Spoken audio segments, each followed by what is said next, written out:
Hello, Dushanchi. Welcome to Love Heals Cancer Ends Not.io.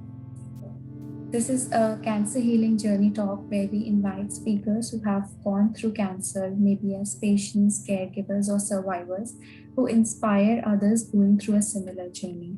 This not only helps them with the treatment, but also motivates and inspires them when they listen to others' journeys. So, thank you for giving out your time for this. It's an honor to have you with us. So, can you please tell us something about yourself and your father's journey in cancer?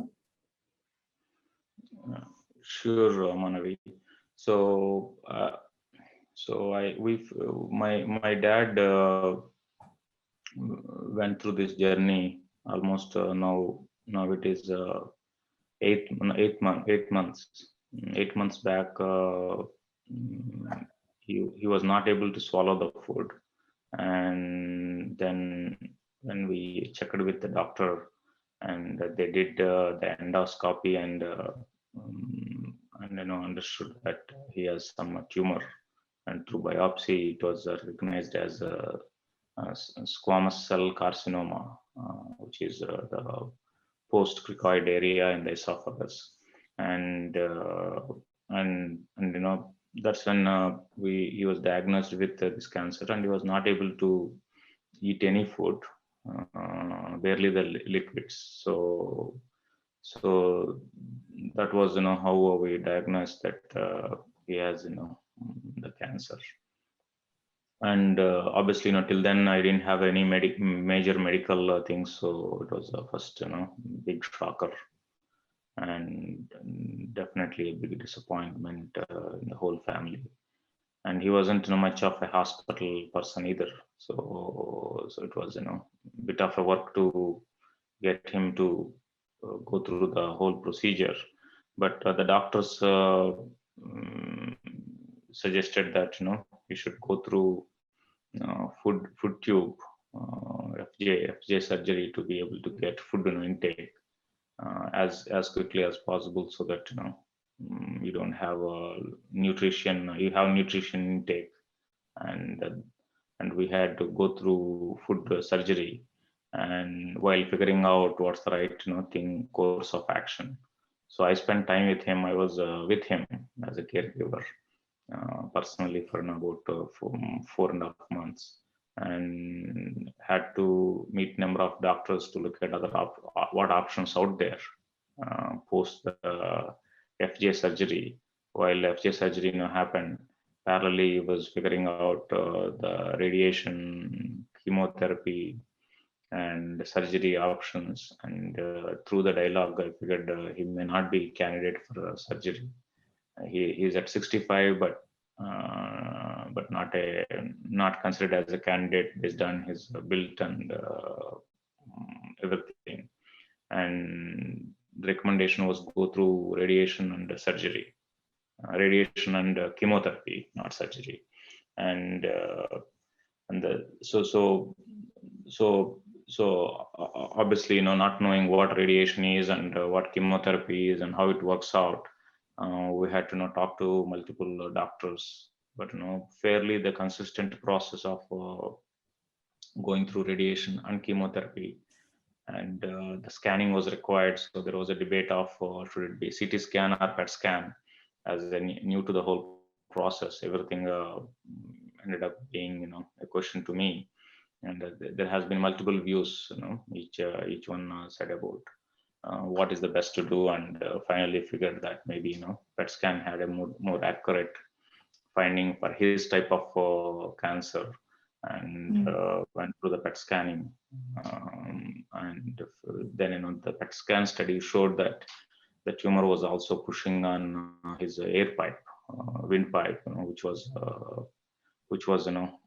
something that needed, which was added complexity.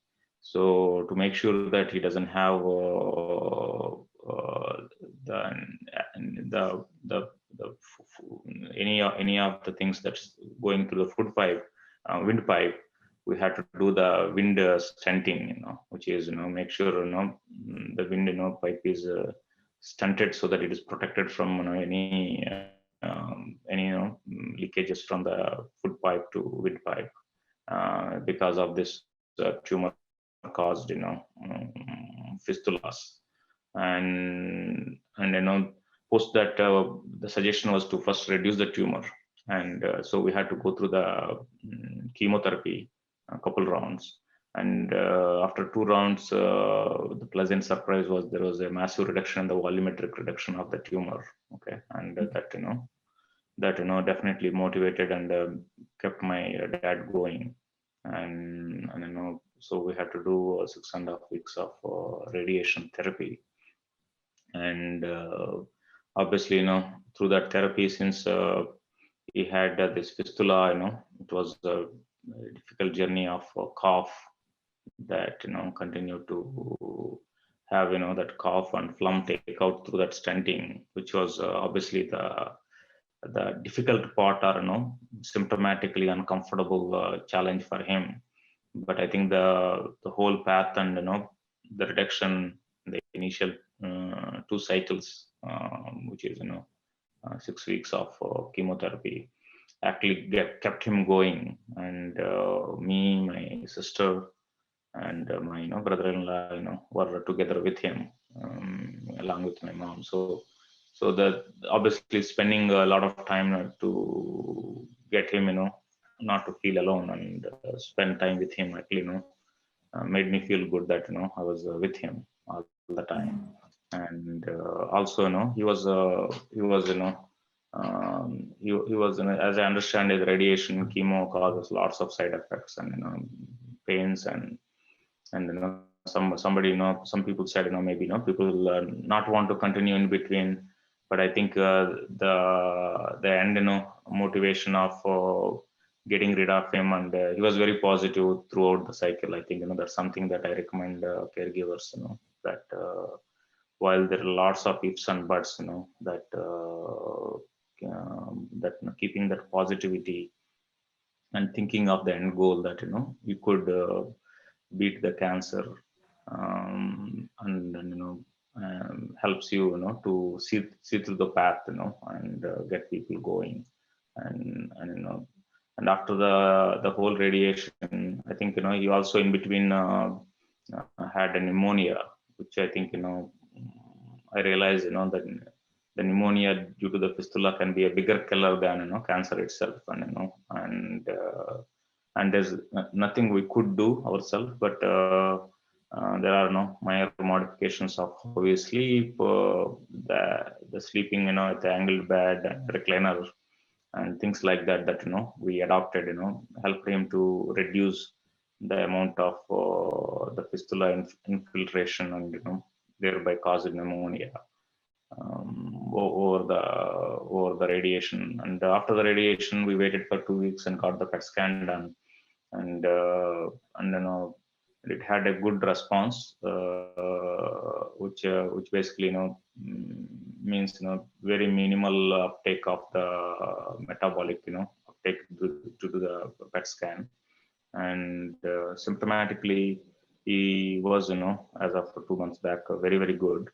And still the fistula is the bigger concern, because there is a fistula between the wing and air pipe.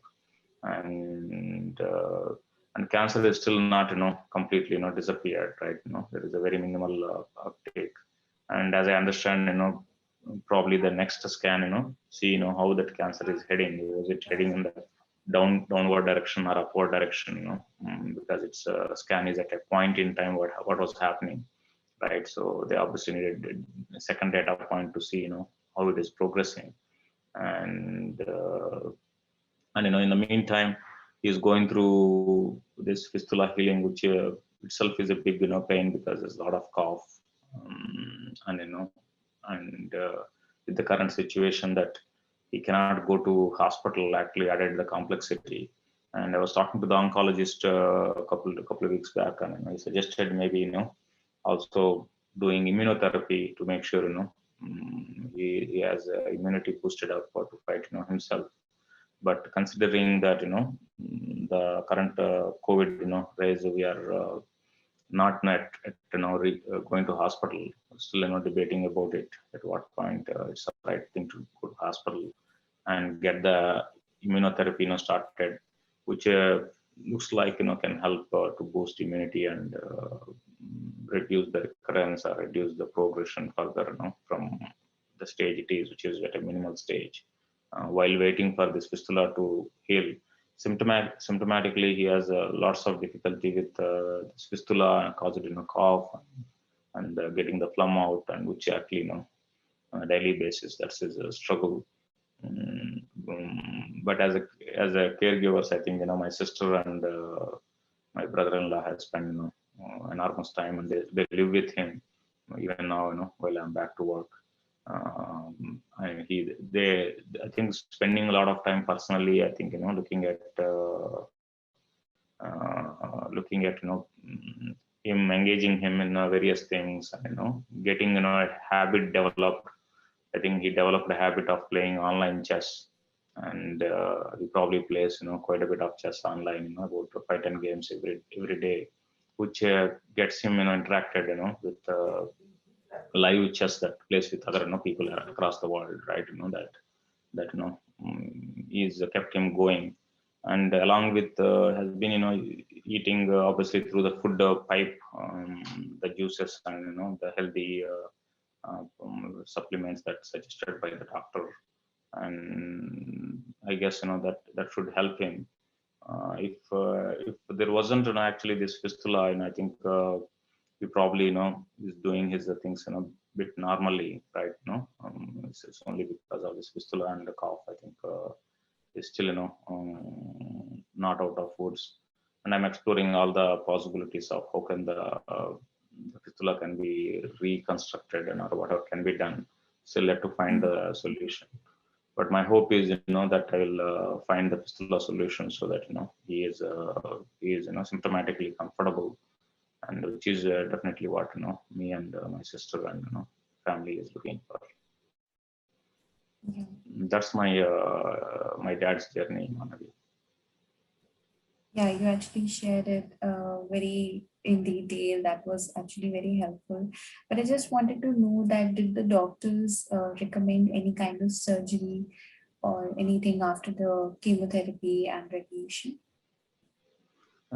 They kind of said he's not a candidate for surgery because of his however his weaknesses or whatever based on they knowing his vitals and strength, and they also did not recommend him for another chemo or maintenance chemo, right? Since I was checking with few other doctors, they said immunotherapy probably is the only option that he has in front of him, and they were recommending novolumab as next alternate. So I'm assuming surgery is not option because of his weakness and how built he is or whatever his strength and vitals. Yeah. Yeah. So how long did the whole treatment that he has undergone? How long did it take? Yeah, 6 weeks of chemotherapy. Initially, they wanted to do 9 weeks of chemotherapy, but after 6 weeks, based on the response, they moved to radiation. Not sure if it was good or bad, but we went to the radiation right after it, and then another 6.5 weeks of radiation. So total about 12.5 weeks. And before that, there was a food surgery, food pipe surgery for a couple of weeks, and so about 14, 15 weeks, and then 2 months of waiting. So total is about 23 weeks of overall journey we had so far. Okay. And you were talking about some side effects that he had while the treatment was going on. So, what were those side effects, and how did you tackle those side effects? Yeah, honestly every day there was something new. So there is every day I was always finding something come up, right? So like hair was losing hair to start with, which obviously understood was something normal during chemo, and then I started losing. We started having some rashes somewhere on the body. Then we had some cream discussed with the doctor, and and he was having pain, muscle pains, leg pains, since he was sitting, and not walking much. So we understood, that is going to be, there, and is needed to walk around, okay, a little bit. And he was feeling a little bit of hot on the head, a bit warmer, and was, doing a coconut oil on the head, and everything needed to again check with the doctor and see what it is, right, and his cough was increasing due to the windpipe, stenting, right, to get the phlegm out. So we had to do various types of nebulizers, steamers, and some of them were working to thin the mucus and bring it out, and some of them, steamer was helping, to breathe easy, right, and when he sleeps in certain positions, he wasn't, comfortable. So we had to get the wedge, pillow to elevate his, head and sleep. That the elevation wasn't enough, I think, then we had a kind of reclining, that helps him to sleep better. So tried various sleeping positions, whichever helps him, right? So then so that there are various symptoms in the radiation about the skin that was peeling off at the radiation area, and then we had a cream that was suggested by the doctor, and we had to get that cream applied, which helped, to at least ease the pain, right, over the radiation period. I think that's how we went through various steps, Manavi. Yeah, so there were multiple side effects, but you always tried to combat it with some or the other medication and practices. Yeah, there was always, and I think over time we learned to see what is what. It took time to figure out which one does what, but yeah, we could figure it out. Yeah. So, being his son and a caregiver to him, actually, cancer is a very shocking news for the family and for the person himself. So, how did your father and your entire family take this news? And how did you keep yourself positive the entire time? Yeah, it's very difficult, right?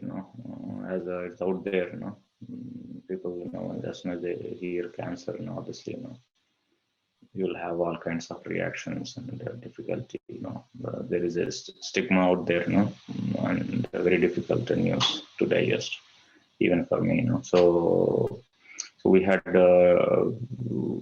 we were actually struggling to break it to him. I think we didn't, tell him for first week, but we were preparing him, about possibility of the tumor, biopsy coming back with the cancer. Even after we knew, for first few weeks, but I think he took it very positively, because he said, hey, this is what it is. Let's go from here, right?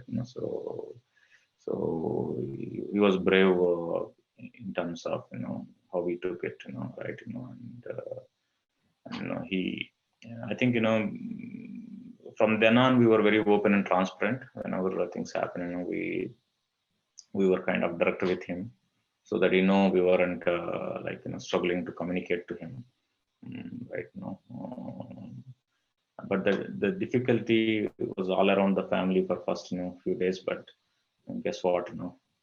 You can't sit around and feel bad about it. So you have to find the next steps out there. And through the period, I have seen some people that beat the cancer in the hospitals, in the people that I met.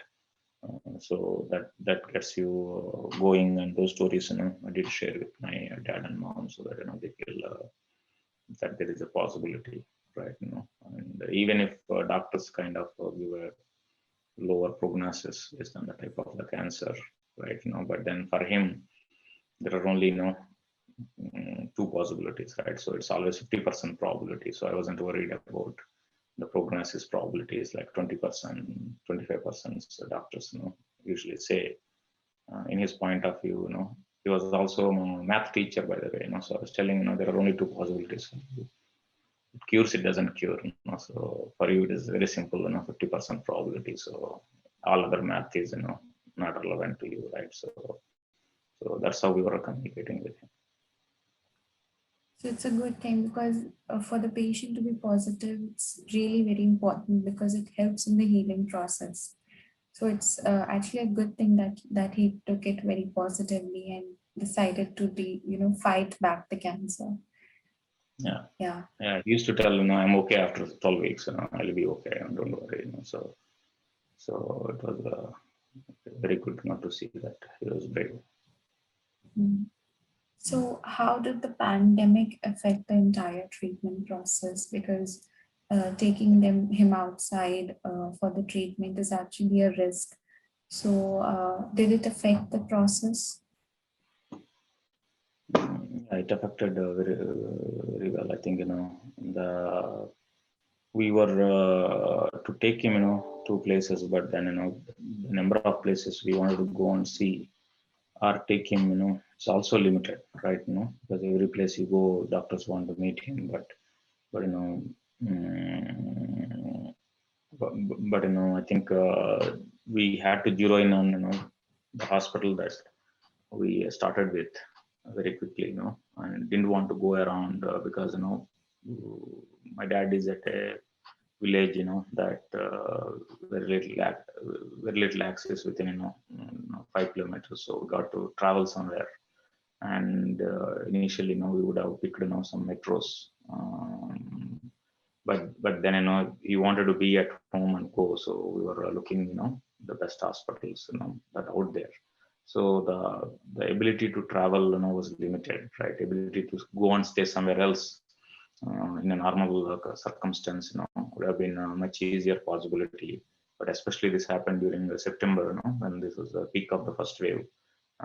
That's when we started the whole treatment. So that limited the mobility and the amount of places we could go and see.